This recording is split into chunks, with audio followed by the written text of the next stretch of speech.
திருப்பி மோடிஜி வந்து காமாட்சி நாயுடு நீங்க வந்து பிஜேபிக்கு வந்துருங்கன்னு கூப்பிட்டா போவீங்களா?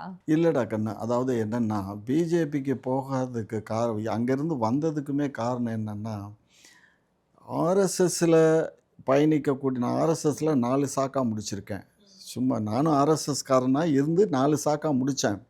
ஆனா, அந்த 4 சாக்கா முடிச்சுட்டு அங்கேயே என்னால பயணிக்க முடியல. ஏன்னு கேட்டீங்கன்னா, அதுலயும் கம்யூனிட்டி பார்த்து தான் டெவலப் பண்றாங்க. இப்ப நான் பண்ணுனா கூட, இப்ப கொஞ்சம் ட்ரெண்ட் மாறி இருக்கலாம்.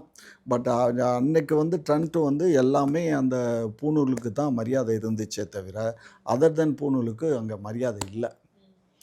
சரியா? நீங்க நாயுடுக்கு மரியாதை குடுக்குற மாரி, அவங்க வந்து தோள தட்டி பார்த்து மரியாதை அது குடுக்குறாங்க. எப்படி வேணாலும் இருக்கட்டும். யாரையும் நான் 2ம் குற்றம் ஒண்ணுக்கு சொல்ல. ஒண்ணு சலச்சதில்ல. அதனால நான் இருக்கல. நான் வந்துட்டேன் அவ்வளோதான். 2005ல வடலூர்ல மாநாடு போட்டு நான் மறுபடியும் பிரிஞ்சு வந்துட்டேன். இனி வந்து ஏம்மா நான் வந்து இப்போ வந்து ஒரு பழமொழி சொல்லலாமா? இப்போ வீடு வா வாங்குது, காடு போ போங்குது. அந்த நிலையில நான் இருக்கேன். இனிமே நான் ஒரு அரசியல் கட்சியில போய் பயணிச்சு, இனிமே ஓடி ஆடியெல்லாம் என்னால ஒரு மாநாடோ, ஒரு கூட்டங்களோ போட்ட இயலுமா கண்ணு?